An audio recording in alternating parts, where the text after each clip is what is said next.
За сайн байцгаана уу та бүхний өдрийн мэндийг хүргэе. За миний хувьд бол одоо төсвийн өрөө төсвийг одоо өглөөж аваад хилцээ засаа залруулад явах ёстой гэсэн байр суурьтай байгаа. За эдийн засаг хөгжлийн сайдаас хоёр асуулт байна. За нэгдүгээрт та түрүүн бас Ганбаатар гишүүнтэй санал нийлж байгаа шиг байна. 90 сая тонн одоо ер нь өрс экспортлох боломж бодит хэмжээнд хүрэх нь хүндрэлтэй болов уу гэдэг дээр яг өнөөдрийн байдлаар манай Монгол улс 8 сарын байдлаар 58 сая тонныг экспортлчихсан. За энэ онд нэмэгдээд одоо дараагийн 3 сард мэдээж энэ эрчимцэн саруудад нэмэгдээд ч гэсэн 85 сая тоннд хүрэхгүй. Тэгээ бид 90 сая тонныг өөрсдөө хичнээн хүчин чадлаа нэмэгдүүлээд гаргая гэсэн ч гэсэн хятад тал маань худалдаж авахгүй болчихвол яах вэ? Засгийн газрын хоорондын хэлцээр хүртэл бид нар улс төржүүлээд өнөөдөр нөхцөл байдлыг хөндрүүлж байна. За хятад талын нүүрсээ худалдаж авахгүй болчихвол яах вэ? Орлого бүрдэхгүй нөхцөл үүсвэл та бүхэнд ямар төлөвлөгөө байгаа вэ гэдэг ийм асуулт байна. За хоёрдугаарт би бас өчигдөр байнгын орон дээр асуусан асуултаа дахиад асууя. За төсвийн өрөөний мэдээлэл гэдэг бол төсвийн бодлого. За төсвийн бодлого төсөв цаашлаад орж ирж байгаа шинэ татврын реформ чинь хоорондоо уялдах хэрэгтэй болов гэж бодож байгаа. Гэтэл одоо энэ төсвийн доктортой байдлын зөвлөлөөс өгсөн дүгнэлтэн дээр татврын ерөнхий хуульд нэмэлт өөрчлөлт оруулах тухай хуулинд орж байгаа өөрчлөлтөөс шалтгаалаад 2027 оноос нөлөөлөх нөлөөлөл нь 4 их найт төгрөгийн нөлөөлөлтөй байна гэж орж ирсэн. Гэтэл яг өнөөдөр орж ирж байгаа төсвийн өрөөний мэдээлэл дээр энэ нөлөөллөө оруулж ирээгүй байна. Тэгээ бид бүхэн энүүнийг одоо ингэж оруулахгүйгээр явхаар нэг бол та бүхэн татвараа энэ реформоо хийхгүй гэж үзэж байгаа мó? Эсвэл энэ татврын реформоо хийсэн ч дахиад дараа жил бүгдээрээ төсвийн өрөөнийхөө мэдээллийг хэлцээд суужээ гэдэг ийм байр суурьтай байгаа мó? Яагаад энэ гурван бодлогоо хооронд нь уялдуулах байгаа юм бэ? Татврын бодлого чинь одоо эдийн засгаа дэмжих, хувийн хвшлээ дэмжих бодлогыг хэрэгжүүлнэ гэж авч явж байгаа. Гэтэл төсвийн бодлого чинь болохоор яг энэ бодлогоо оруулж ирээгүй орж ирж байна. Учрал сайдаа тэгэхээр одоо 2027 онд татврын реформ хийгдэнэ гэж үзэх юм уу? Үгүй мүү гэдэг дээр та албан ёсоор хариулт хэлмээр байна. Яагаад гэхээр энэ аж ахуйн нэгж хувийн хвшлүүд бол үнэхээр хүлээлттэй байна. Өнөөдөр 16 мянган аж ахуйн нэгж татварт дансаа хаалгачихсан. Үнэхээр бизнес эрхэлж байгаа хүмүүс хүндрэлтэй байна. Тэгэхээр хийн үгүй гэдгээ тодорхой болгож өгч байгаа. Хэрвээ хийн гэж байгаа бол татврын бодлого, төсвийн бодлого хоёр ч уялдах ёстой. За учрал сайд хариулъя.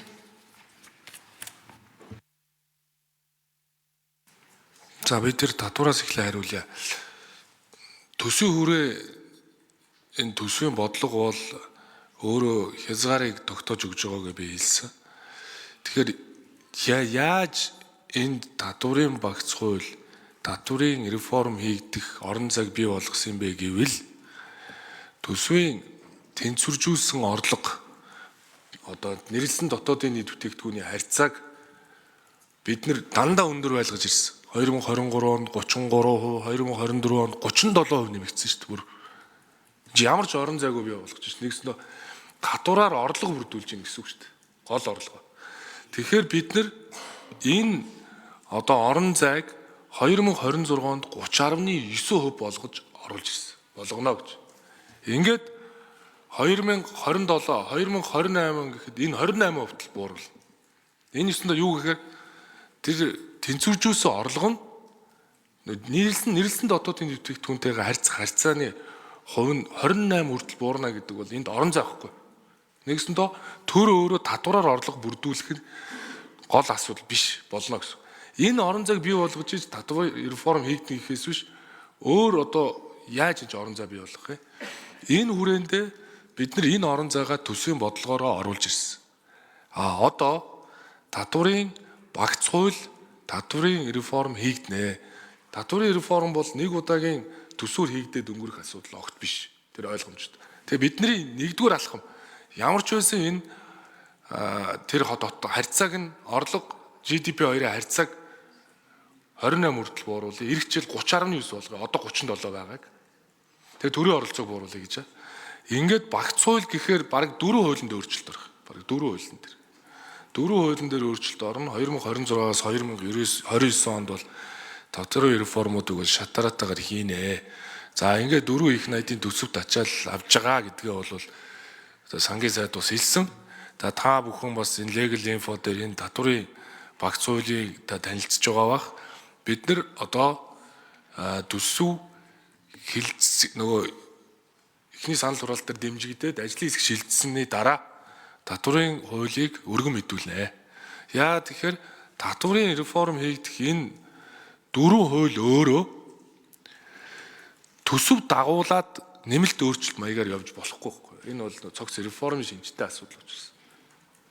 Тийм учраас бид одоо төсөв эхний санал хураалт дуусаад татварын багц хуулийг өргөн мэдүүл. Төрийн оролцоог бууруулах, хувийн хвшлийн орон зайг бий болгох ийм төсвийн бодлого гэж хэлснийхаа зэрэгцүүлээд бид нар эдийн засгийн хэрэгжүүлээний хуулийн ангидагч хууль, хөрөнгө оруулалтын хууль, зөвшөөрөл мэдэгдлийн хууль гээд 120 хуулийн өөрчлөлтийг өргөн мэдүүлэх гээд legal info дээр тавьсан байна. Ингээд энэ хуулиуд зэрэг батлагдчихийж энэ татварын ч бай, дээрэс нь энэ төсвийн өөрөө энэ удаагийн төсвийн бодлого чинь төрийн оролцоог бууруулъя, хувийн хвшилт орон зайг бий болгоё гэдэгтэйгээ нэгдэж цаашаа явна гэсэн. Тэр зөвхөн ингээд нэг төсөв дагуулад нэмэлт өөрчлөлт хэлбэр ерөөсөө хийгдэхгүй. Тэгэхээр энэ 100 хоногт бол бид нар нэг эдийн засгийн эрхчлөө, хувийн хвшлийн одоо бизнесийн үйл ажиллагаанд одоо саад дотгор болж байгаа 120 хуулийн өөрчлөлтийг боловсруулж дууслаа л да. Одоо хиймэл оюун дээр хайлт хийхээр хүчин төгөлдөр мөрдөж байгаа 370 хуулийн чинь бараг 150-60 зөрчилтэй болоод байгаа байхгүй. Тэгэхээр ингээ оруулж ирсэн. Тэгээд ингээд хамтдаа хийгдээд явнаа. Тэгээ үр дүнд бол хүрнэ. За тэр нүүрсэн дээр бас нэг юу хэлье, санал хэлье. Одоогийн байдлаар нүүрсний бид тоон хэмжээ Нэмж 1 минут өгье. одоогийн байдлаар бол нэг 63 сая тоннд хүрчээд байна. Тэгээ ер нь энэ ондоо багтаагаад зорилттой хүрнэ. За эх жил бол нэг 90 сая тонн байж байна гэдгийг бол ингээд төсөөлж байгаа. Тэр нэгэнд бид рүү хэлсэн нөгөө бииржээр ч бай. За ер нь одоо цахимаар энэ гэрээнүүд бүртгэгддэг болсон. 40 сая тонны гэрээг бол шууд бүртгүүлжүүлээд одоо энэ жил явж байгаа юм байлээ. Үүн шиг 90 сая тонн хүрэх бүрэн бололцоо бол байгаа. Сая өнгөрсөн сард чинь нөөцний экспорт түүхэн дээд хэмжээндээ хүрлээ л. Авч хэрэгжүүлж байгаа арга хэмжээнд үр дүнтэй байна. Экспортын ажлын хэсэг ажиллаж байна. Хятад бүгдээ хятад ард улс өвөр Монголын өөртөө хоронтой хэд удаагийн уулзалтуудыг хийлээ. Төрийн зүгээс одоо энэ гацаа саад болоод байгаа асуудлуудыг дэмжиж, экспорт логистикөө дэмжиж байна. Тэгээ ер нь бид чаднаа орлогоо нэмэгдүүлнэ, эрд түргэнэ гэдээ байхад сайн байна, хичээгээрэй л гэвэл уг нь зүгээр шүү дээ. За намын гишүүн нэмж тодруулна.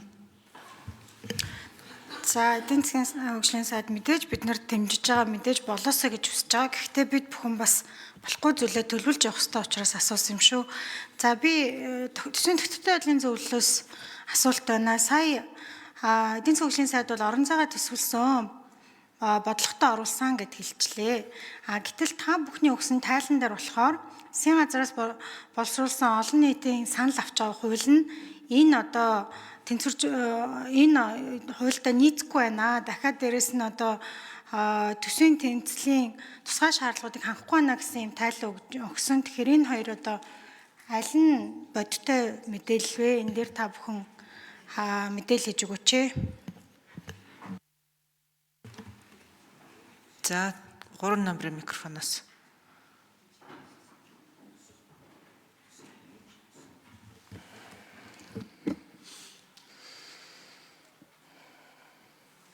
За төсвийн тогтвортой байдлын зөвлөлийн гишүүн Уганбаатар намын гишүүний асуултанд хариулъя.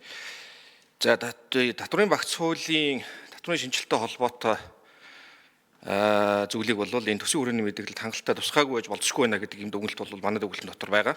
За бид бол энэ удаад бас өнгөрснийг биш ирээдүг харсан дүгнэлтийг одоо оруулж ирэх ийм бодлого баримталсан.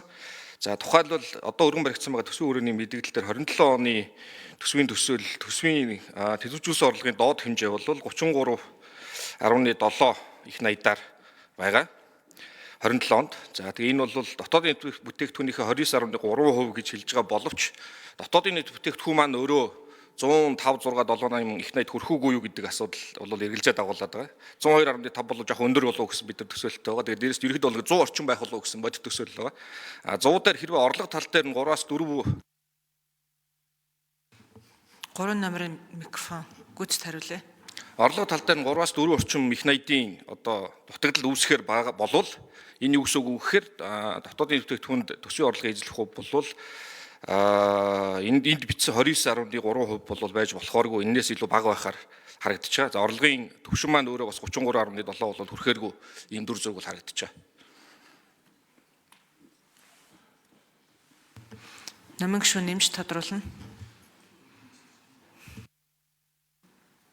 Би одоо тодруулахгүй хэлье. Ийм учраас бидний хувьд бол дотоодын нийт бүтээгдэхүүн ингээд төсвийн төвшөлтэй ажлын зөвлөлөөс гарч байгаа дүнэлтэн дээр ингээд бид нар дотоодын нийт бүтээгдэхүүнээ төсвөлсөндөө хүрэхгүй байж магадгүй. Дээрс нь эрсдэлтэй байна гэж байгаа учраас бид бүхэн энэ дээр бас анхаарч одоо хэрвээ эдгээр тоон үзүүлэлтүүд хүрэхгүй бол яах вэ гэдэг төлөвлөгөөгөө хийж засаж энэ төсвийг сайжруулах, төсвийн хүрээний мэдээллийг сайжруулах хэрэгтэй гэсэн дүгнэлттэй байгаа.